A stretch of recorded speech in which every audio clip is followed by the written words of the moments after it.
We wanted to share our experience of living on the island of Taveuni, which is in Fiji, for 1 month. Why did we choose Taveuni?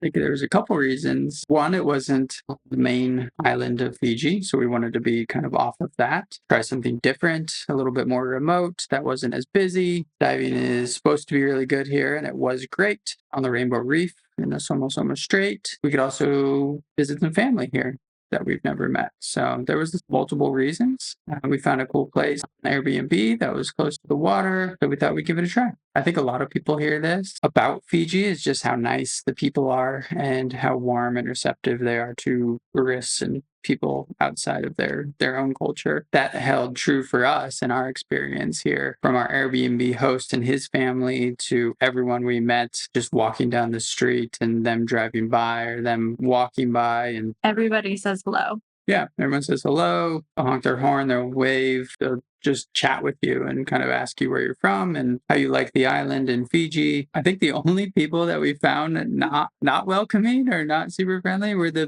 and it was at one grocery store, but the people that worked at the grocery store. That would be the only exception that we found. So I think that was something that you hear about, but until you experience it firsthand, it's always a question. But yeah, it's been one of the more inviting countries all around for people to welcome you here. So, the best time to visit, because this is always something that we look at, is what are the seasons? And peak season is May to October. The shoulder season is April and November, and the wet season is December to March. And the cyclone season runs from November to April, but you have the highest risk from January to March. We are here in August. This is supposed to be their busy season on Taveuni. We don't see a lot of tourists. No. It's pretty mellow. You come here, you will find it very lacking in tourists and others from that standpoint. But yeah, which is fantastic. But yeah, weather-wise, it's been fantastic. 70s. I don't think it's got higher than that into the 80s, maybe a day or two. When it rains for a couple minutes and then it's done. Maybe 10, 15 at most. It's been unseasonably windy that they've told us. It's not usually this windy, but it has been nice to have the breeze and cool things down. I couldn't imagine came during what was it, Just November, December? December, yeah. Like when it's really hot, it would be really hot. You'd probably want some AC if you're not used to super warm temperatures. We don't have AC. We just rely on the breeze here and one fan in our place. And so luckily it's been breezy, but this has been a good weather time of year. Water temperature is pretty good. It's been great snorkeling. How to get to Taveuni? There are two options: flying. Yep. And the flight here, it is the smallest plane that we've ever flown on. So it was really cool experience for us and our kids. And there are only two airlines that fly from Nandi to Taveuni. The second option, fly into the main international airport of Fiji. Nadi. Then you take a bus that's a 4-hour bus over to Suva. From there, you get on a ferry, and what is that, a 16-hour ferry ride? I've heard different things, 16, 20 hours. I think it's 20 hours total. That only runs twice a week if it runs. So we chose the flight option because we didn't want to spend 20 hours trying to get here. Where do we stay on Taveuni? Another Airbnb. We're in Mate. I think that's how you say it. Right next to the airport. Wow. Yeah, the airport's right behind us. So very, very close to the airport in that area. So we do live next to the airport right now. That's always a concern if you're so close to the airport, is how loud is it? And it only happens, maybe 4 or 5 times a day?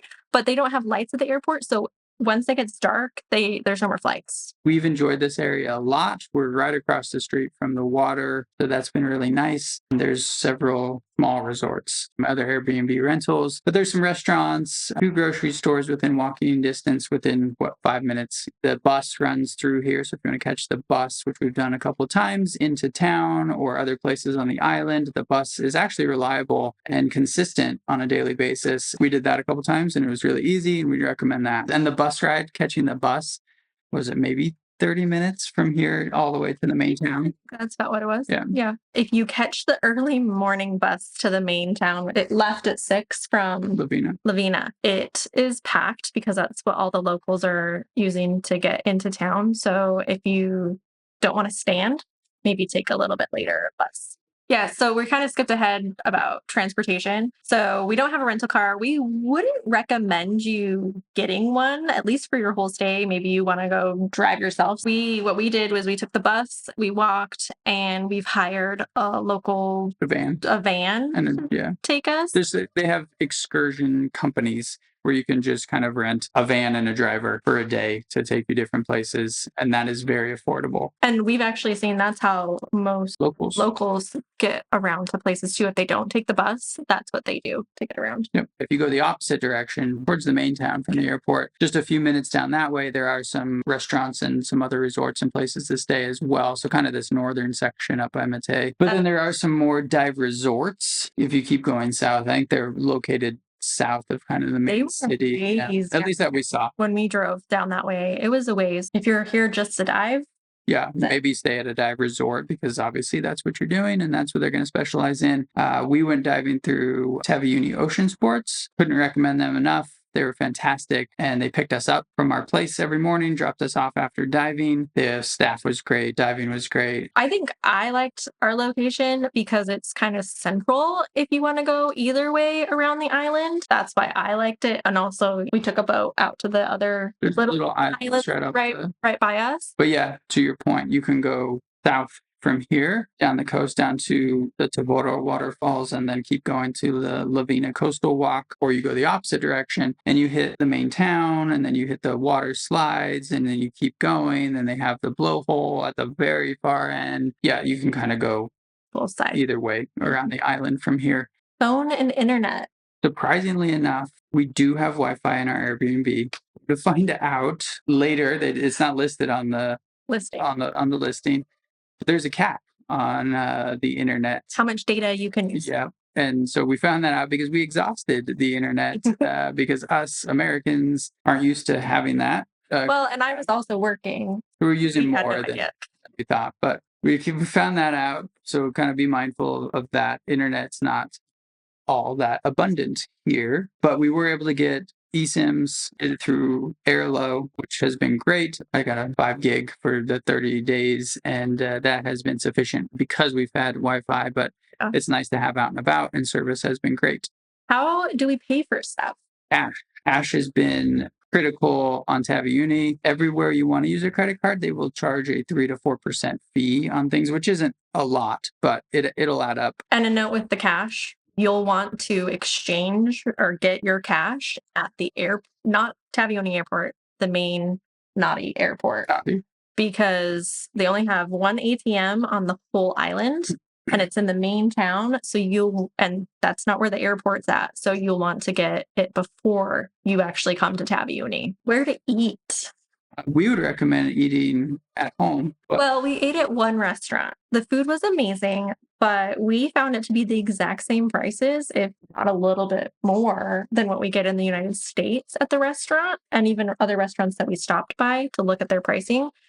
We would recommend eating at home, or if your host offers that they'll make you food, what we've heard, it's about 20 Fijian dollars per person to make it for you, which is a lot cheaper than the restaurants. And then you're actually getting local food and you're helping out a local family as well. Or at the grocery store south of us, they have depends on the day. A lot of days they have roti curry, which is like a tortilla wrap with curry in it, closer to the main city. They do have some food stands, so we'd recommend eating there if you are in town, grabbing local food. It was delicious, and we have really enjoyed the curry. Well, and those curries are only $1 Fijian. 50 cents US. I didn't see a lot of restaurants in the main town. No. But at the hotels and resorts and places to stay, there's a lot of restaurants. We ate obviously at home a lot because we have an Airbnb, and that was just a lot easier. There's 5 of us. But we also had our family that lives here. They made us a couple local meals. And so that was a really great way to experience their culture, and their food was I thought it was really tasty. So if you have an opportunity, do try to have a local meal some way. So the grocery stores then. Obviously, they're more expensive than the US, but For something. for some things, I wouldn't say it was for all things. And of course, you can't get everything that you get in the United States. The biggest thing that we noticed is that we did not see any beef or chicken breasts in the grocery store. They have a lot of lamb, is what they use. And then whole frozen yeah. whole chickens. Yeah, And then that was kind of a little bit of a change for us because we normally cook with beef and chicken breasts. So we had to kind of switch that up a little bit. But there are some places you can buy fresh fish. Main town, I think they had beef or yeah, we think that they have it somewhere. We just didn't see it at the stores, like the grocery stores by us that we were shopping at. You can get most things you need at the grocery store. They're pretty well stocked most of the time, so you don't have to have a concern about that. And there's several grocery stores in the main town if you're closer to that, but two up here that are great. They have fresh bread on a daily basis that's super cheap and super good. Our host has a fruit stand. Yeah, there's a fruit stand. And the ice cream shop right next to them, the organic ice cream, super tasty. Oh, and talking about Eric was talking about the fish. If you have not tried parrotfish, you should try it while you're here. It's pretty great. We So good. really enjoyed the parrotfish. Drinking water. A lot of these type of little islands, it's not recommended to drink the water. We would recommend either filtering it or buying bottled water. We also found that our water wasn't always working. Yeah, there'd be times where we didn't have any. We didn't have any water. It was short, and then the water pressure may be very minimal, and you can't have multiple things going at the same time. So it may just be our place, but it may be others. But it might be the time of the year too, because we're in the dry season. We talked to another couple that was staying at another place, and they kind of expressed similar things about the water. Probably to your point, could just be the time of year, but that's something to be aware of. But definitely have a filter to filter your water or buy some bottled water because the tap water probably isn't the best to drink. Yeah, it's safe for locals, but because we're not used to it, it's not recommended. Our place does not have hot water. The people that Eric was talking about that we talked to, they have hot water because they have the solar hot water on their house, but that is dependent upon if there's sun or not for the day. So we do not have hot water. A lot of locals, I would say most, don't have hot water either. So it's kind of the standard of not having water. Another point with that is the power. We're pretty sure that they run on generator where we're at from 9 a.m. to 9 p.m. Some places are on the hydro water, but we're pretty sure that most are just doing generator. So you also don't have power all day. Things to do on Taveuni. Usual, you're on an island, so focused on the water. We went diving several days. We went snorkeling, played at the beach and just swam. We went to, which was really cool, the Taveuni waterfalls, which were fantastic. So hiking and swimming in the waterfalls. There's also the Lavina Coastal Walk, which we didn't make it to, but we hear that's really great as well. There is the natural water slides, which were super fun, and we would highly recommend those. The kids loved the water slides. There's some hikes in general. There is a blowhole on the south end of the island that is a long drive, but it's fun to see a lot more of the island. And so we went to that as well. There's the International Dateline that you can stop by. That's kind of up by the hospital area, and that's just fun to stop by and see that. And then there is a pearl farm on this side of the island. You do have to make an appointment, I believe, to kind of go stop by and see it. We did not go see it, but that is here as well. And then, I would recommend kind of with the whole water thing, our favorite days probably were out on the boat going snorkeling at these little islands, or we went out to another island and then did some other snorkeling. Is hire a boat or find someone that has a boat and go explore and snorkel and really just enjoy that type of thing. I think our favorite activities were the boat ride, snorkeling. You guys liked the scuba diving. Mm-hmm. We liked the waterfalls. That was lots of fun. And then the water slides and the kids, we thought it was just exciting to kind of be at the Dateline where you're in 2 different days at the same time. And that's super close to the slides, the water slides. So you could quickly make a stop there. But those were our probably highlights. Well, and I guess the other big thing here is relaxing. A much slower pace to life here on Taveuni specifically. Maybe it's all of Fiji. This is our only experience that we kind of have. So slower pace, just kind of take your time, take some naps, enjoy the day, and don't be too rushed. because we talk about water and beaches is normally a big thing for people. Beaches here on Taveuni have not been what we were expecting, I Well, guess. they're not your typical that you'd expect. Like if you think of, oh, I'm going to Fiji, and you think in your mind just a white sand, big beach, beautiful and picturesque. That's not what's here on Taveuni. There's some smaller beaches like that where you have sand and then the water, obviously, and they've been great. You can play in them, but there's not a lot like that. Well, and the beaches too are there's lots of glass. So you have to be careful with the glass and lots of trash. That is kind of the case here on Taveuni is glass and trash are very prominent. Yes. The other thing too is that the tide is very dramatic here at low tide. The boats, specifically in our area and others, right? It's hard for boats to go out because the boats are on the ground. And then at high tide, it kind of takes a lot of the beach away. Yeah, our host said that it's a 2 meter Yeah. drop. About Yeah, 6 feet. like 6 feet between low and high, the difference. So it's Yeah. a big one. So you kind of only can go out in the boats when it's high tide.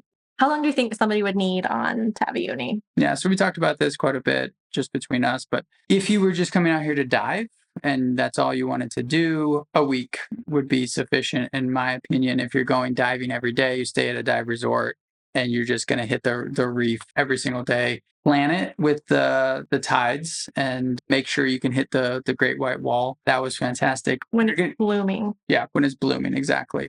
Because otherwise, you're not going to see anything there, and you're probably not going to go out there anyway. So if you're just diving, a week would probably be sufficient. If you want to slow down, do all the things, you could do all the things and relax and just kind of enjoy your time. I'd say if you're not diving and you want to do all that, I think you could do it in a week. Oh, yeah. Yeah.